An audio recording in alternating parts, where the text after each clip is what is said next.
All right, y'all. Phil Leeds here, Arizona.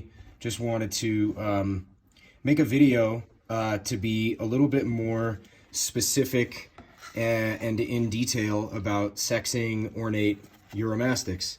I have a video on my YouTube channel about this already, but I've since found a few things that I'd like to update, and I get requests to kind of expand on it a little more with some regularity. And so I'm going to go ahead and do that. Now, a couple of things to say first about this. This is going to be specifically with regard to ornate Uromastyx. And even though some of this stuff that I will say technically also pertains to other species, it's not going to be in the same ways and not in to the same degree because of just, differences between species. So I would just like to have that as like an early caveat. Now, a couple of things. And then before I forget, please check out, if you want to support me on Patreon, patreon.com/AridsOnly. And then also check out the podcast that I do with Roy Arthur Blodgett of Wellspring Herpetoculture called Project Herpetoculture. And you can find that at the Animals at Home Network. So just to get started, this is a pair of ornate Uromastyx that were hatched here in 2023 in this past summer. Okay, the male right here, female right here. And before I get into some specifics, there's a few things to note. Things like size, color, and growth rate are non-factors in sexing ornate Uromastyx because they'll all grow at varying rates, even if they end up at the same general adult size. Males and females can both display a lot of color, and males and females can develop color at different rates. So those should not be your guiding factors in trying to determine the sex of your ornate Uros. The next thing is there are things like secondary sexual characteristics and comparisons with many other animals that are worth talking about, but I'm going to talk about them in a minute. So the first thing I want to talk about is color distribution.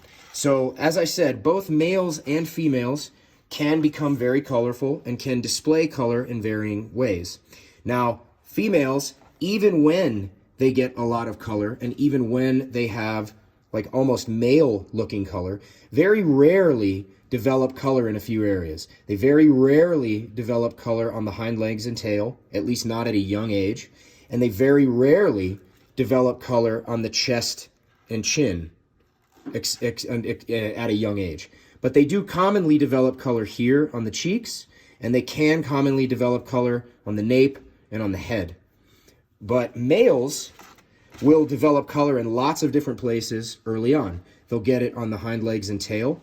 They'll get it on the back in varying ways. They'll get it on the sides in varying ways. But most commonly, it starts on the cheeks and on the chest, as you can see on this guy here. Okay? Now, it doesn't mean that females can't get this, but it's very rare, especially at young ages, for it to come in as intensely as this guy.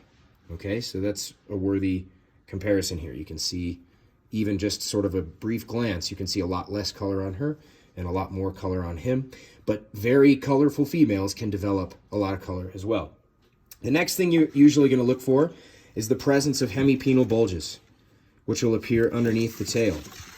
Okay, now this is usually characterized by a dent. Let me see if I can get this correct here for just a second. This will be usually characterized by a dent right in the center. Okay, here. And you'll see a big bulge on either side of the tail here. But it's not always perfect because males can relax and lose the definition in their hemipenes, and females can tense up and feign definition in the hemipenes. Okay, so this is very worth paying attention to. Okay. It's also worth noting age. These ones, even though they hatched in the summer of 2023, so they're still quite young, have grown at a pretty impressive clip and have a lot of development for the age. So if they're much smaller than these two, not much smaller, but if they're a little bit smaller than these two, I'm usually going to tell people to wait because you can have suppressed males that don't show a lot of color right away, and very dominant masculine females that can show a lot of color right away.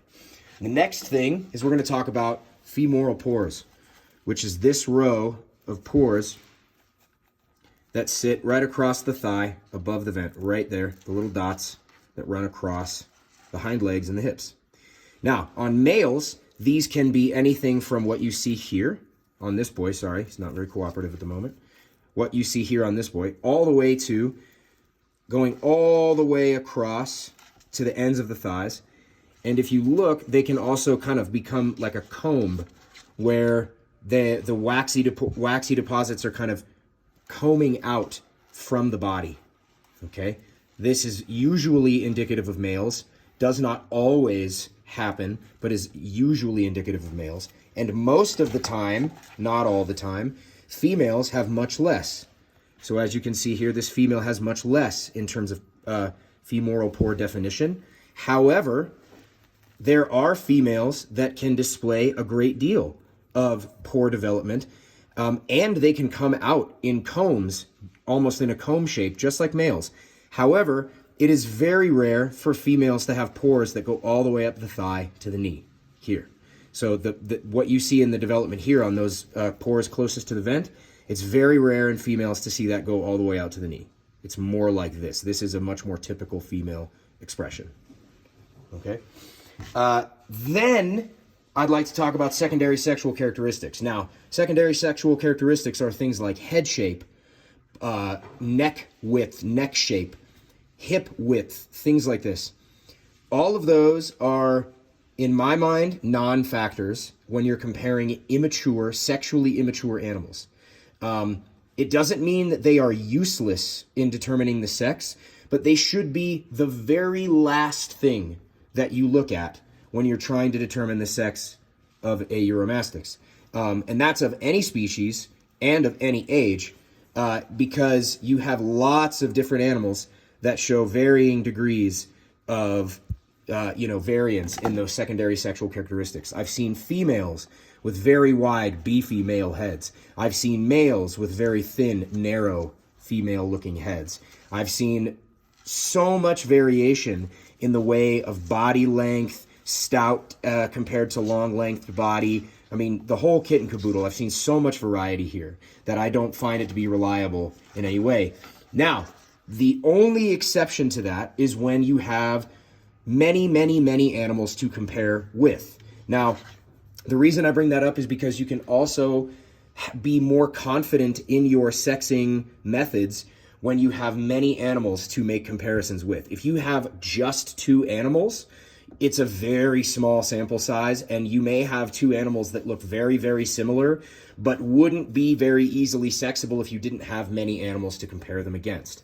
I happen to have quite a few ornates here to compare these animals against, so it's very easy for me to determine the sex of Uromastyx when I have this many to compare with. Now, one last thing, tail torching, right? So taking an LED light and shining it behind the tail, and then seeing if that light shone behind the tail will reveal the presence of hemipenes in the skin. While this can be a useful tool when you have many, many animals to compare with, just having it alone is completely useless, because females will have groupings of veins and lots of stuff going on underneath the skin that can make it look like there are hemipenes. And I've had animals that develop into obvious sexually mature males where you cannot see any indication of hemipenes from the light torched behind the tail. So that's worth it. I think the key here is to have animals that are of a particular age and size, and to have many, many animals to compare with. This is the primary key that I'd like everybody to focus on with regard to sexing Ornate Uromastyx. Okay? So this is about it. Please, again, if you feel so inclined, please support me on Patreon. I think of that mostly as like a tip for all the help and information that I put out. It's also where you can get first shot at availability of some of my animals. Also, please check out my podcast, Project Herpetoculture, that I do with Roy Arthur Blodgett. We have great conversations, and it's super fun. And then always hit me up on Instagram, @AridsOnly. that's where I tend to spend most of my time and where I tend to respond to the most messages and questions. So thank you all very much, and get after it.